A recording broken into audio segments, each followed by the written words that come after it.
साथियों नमस्कार, मैं हूं मनोज प्रियदर्शी। राज्य सरकारें मीडिया के साथ मिलकर किस तरह खबरें प्लांट कराती हैं और एक पीड़ित परिवार को कैसे टॉर्चर किया जाता है, इस बात की जानकारी मैं इस वीडियो में देने जा रहा हूं। इसे अंत तक देखें। मैं आपको एक एक प्रमाण, एक एक उदाहरण दूंगा।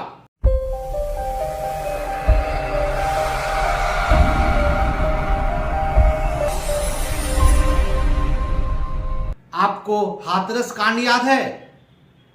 वही हाथरस कांड जिसमें एक दलित युवती की गैंग रेप के बाद हत्या कर दी जाती है। आज इस मामले में सीबीआई ने चार्जशीट दाखिल की है। उस चार्जशीट में चारों जो आरोपी हैं उनके ऊपर गंभीर धाराओं के तहत केस दर्ज किए गए हैं और सीबीआई ने स्पष्ट तौर पर यह कहा है कि चारों आरोपी संदीप, लवकुश, रवि और रामू ने पीड़िता के साथ गैंगरेप किया। गैंगरेप करने के बाद उसकी हत्या कर दी। 14 सितंबर की यह घटना है और 15 दिन बाद पीड़िता की मौत हो जाती है। ये मामला मीडिया में काफी सुर्खियों में रहा। पूरे देश में इसकी आवाज गूंजी। राज्य सरकार, योगी आदित्यनाथ की सरकार इतने दबाव में आ गई कि उन्होंने सीबीआई जांच का फैसला लिया। एसआईटी की जांच पहले से ही कराई जा रही थी, लेकिन इस मामले में जो सबसे महत्वपूर्ण है वो ये कि पीड़ित के परिवार को किस तरह पूरे सिस्टम ने प्रताड़ित किया। पीड़ित का परिवार बार बार बोलता रहा कि उसकी बेटी, उनकी बहन के साथ सामूहिक दुष्कर्म किया गया, लेकिन प्रशासन, पुलिस इस बात से, यहाँ तक कि योगी आदित्यनाथ की सरकार इस बात से बार बार इनकार करती रही कि उनके साथ, पीड़िता के साथ कोई दुष्कर्म की घटना नहीं हुई। पूरे मामले को ऑनर किलिंग का शक्ल दिया जाने लगा। कई तरह की थ्योरी गोदी मीडिया के साथ और खासकर अर्णव गोस्वामी के रिपब्लिक चैनल के साथ मिलकर गढ़ी गई और पूरा, चाहे वो रिपब्लिक टीवी हो, इंडिया टीवी हो, जी न्यूज हो और इस तरह के जो भी गोदी मीडिया हैं, उनने इस पूरे मामले को एक ऑनर किलिंग का शक्ल देने की नापाक कोशिश की। बार बार पीड़िता के परिवार को कटघरे में खड़ा किया गया, उन्हें ही दोषी ठहराया गया। सबसे पहले तो पुलिस ने पूरे परिवार के साथ ज्यादती की। आधी रात में, रात को 2-2:30 बजे के करीब जबरदस्ती परिवार की सहमति के बिना, उनके विरोध के बावजूद पीड़िता का अंतिम संस्कार कर दिया गया। और अंतिम संस्कार क्या? केरोसिन और पेट्रोल डालकर जला दिया गया। अंतिम संस्कार की जो रस्में निभाई जाती हैं वैसा कुछ भी नहीं किया गया। मीडिया जब गांव में दाखिल होने की कोशिश करने लगी, सच्चाई जानने की कोशिश करने लगी, तो मीडिया को गांव में जाने से रोक दिया गया। बाद में भारी दबाव हुआ, हल्ला मचा और इस मामले में मीडिया की तारीफ की जानी चाहिए कि पहली बार योगी आदित्यनाथ इतने दबाव में आए और मीडिया को फिर एंट्री दी गई। कांग्रेस सांसद और कांग्रेस के पूर्व अध्यक्ष राहुल गांधी और उनकी बहन प्रियंका गांधी को पहले हाथरस जाने नहीं दिया जा रहा था, उन्हें जाने दिया गया। पीड़ित परिवार ने पहली बार अपना पक्ष रखा और उसके बाद ये तमाम बातें सामने आई कि आखिर उस दिन पीड़िता के साथ हुआ क्या था। मुख्य आरोपी संदीप जेल से एसपी को चिट्ठी लिखता है जिसमें बाकी 3 आरोपियों के भी सिग्नेचर होते हैं और ये कहता है कि हम आरोपी नहीं हैं, हमें फंसाया जा रहा है। और वो पत्र एसपी के पास पहुंचने से पहले मीडिया को लीक कर दिया जाता है। वहां के आला अफसर ये बताते फिरते हैं कि पीड़िता के साथ कोई भी गैंगरेप की घटना नहीं हुई, जबकि जब पहली बार पीड़िता का जिन्होंने पोस्टमार्टम किया गया तो पोस्टमार्टम करने वाले डॉक्टर अस्पताल की ओर से ये कहा गया कि पीड़िता के साथ दुष्कर्म की घटना हुई है। उसके बाद पुलिस नई थ्योरी गढ़ती है। करीब 10 दिन के बाद फोरेंसिक जांच की जाती है और उसमें कहा जाता है कि पीड़िता के साथ कोई सामूहिक दुष्कर्म नहीं हुआ।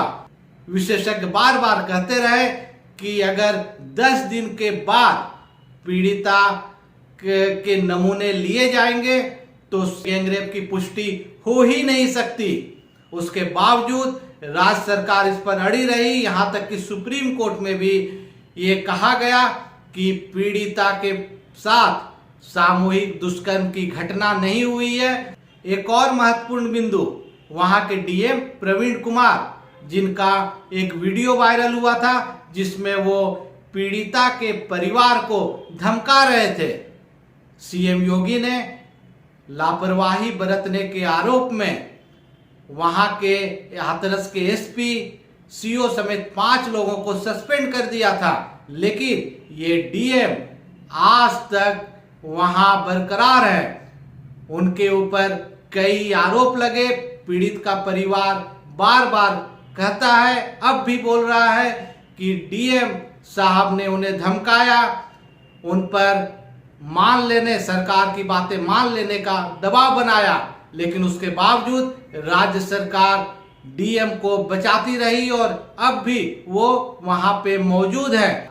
एक और बड़ी थ्योरी पुलिस प्रशासन, गोदी मीडिया और पूरे सिस्टम ने गढ़ी। वो थ्योरी ये थी कि पीड़िता और मुख्य आरोपी संदीप के बीच 6 महीने में 104 बार फोन पर बातचीत हुई थी। अब मजे की बात यह है कि ये जानकारी कहां से आई? क्या कभी पुलिस या सरकार के किसी नुमाइंदे ने इस बात की जानकारी सार्वजनिक रूप से लोगों को दी कि आखिर ये खुलासा हुआ कैसे? लेकिन मीडिया को पहले वो जानकारियां दे दी जाती है और खासकर रिपब्लिक चैनल की ओर से इस बात को बार बार कहा जाता है कि ये सब कुछ प्लांटेड है, ऑनर किलिंग है और इसको जानबूझकर विपक्ष इसमें राजनीति कर रहा है और गैंग रेप का शक्ल दिया जा रहा है। मैं पूछना चाहता हूं इस गोदी मीडिया से कि अब वो कौन सा मुंह दिखाएंगे? क्या रिपब्लिक टीवी, अर्णव गोस्वामी और बाकी जिन्होंने पीड़ित परिवार को बार बार टॉर्चर किया, उनसे माफी मांगेंगे? क्या देश से माफी मांगेंगे? आपको ये जानकारी भी होनी चाहिए कि जहां पर पीड़िता का परिवार रहता है उस गांव में मात्र 3-4 परिवार दलित हैं, माने निचली जाति के हैं, और जो बाकी चारों आरोपी हैं वो ऊंची जाति के हैं और बाकी पूरा गांव ऊंची जाति वालों का है। तो आप समझ सकते हैं कि उनका रहना, मतलब पीड़िता के परिवार का इतने दिनों से उस गांव में रहना कितना मुश्किल हो रहा होगा। इसे जातिवाद का भी रंग दिया गया। ऊंची जाति वालों ने वहां पे सभाएं की, एक पंचायत बुलाया, उसमें भाजपा के बड़े नेताओं ने उसको सपोर्ट किया। गोदी मीडिया ने पूरा माहौल खड़ा किया और इस तरह की चीजें बार बार कही गई कि ये सब कुछ जानबूझ करके योगी सरकार को बदनाम करने के लिए किया जा रहा है। इस मामले में निश्चित तौर पर सीएम योगी सवालों के घेरे में आ गए थे, आ गए हैं और आगे भी रहेंगे, लेकिन उन्होंने दो महत्वपूर्ण काम इस मामले में किए। एक वो कि पहले उन्होंने तो एसआईटी जांच की मंजूरी दे दी, और उससे भी बड़ी बात कि उन्होंने सीबीआई जांच का आदेश दे दिया। सीबीआई इस मामले में 11 अक्टूबर से लगी हुई है। उनने पूरी जांच पड़ताल की है। जो चारों आरोपी हैं उनको गुजरात ले जाया गया, वहां पॉलीग्राफी टेस्ट हुआ, ब्रेन मैपिंग टेस्ट हुआ, और भी कई तरह की जांच हुई। 100 से ज्यादा लोगों से बातचीत की गई। पीड़ित के परिवार वालों से कई दौर की बातचीत हुई। अब पीड़िता के भाई को भी गुजरात ले जाने की तैयारी है, वहां पर उनका भी इसी तरह का ब्रेन मैपिंग टेस्ट और पॉलीग्राफी टेस्ट वगैरह किया जाएगा।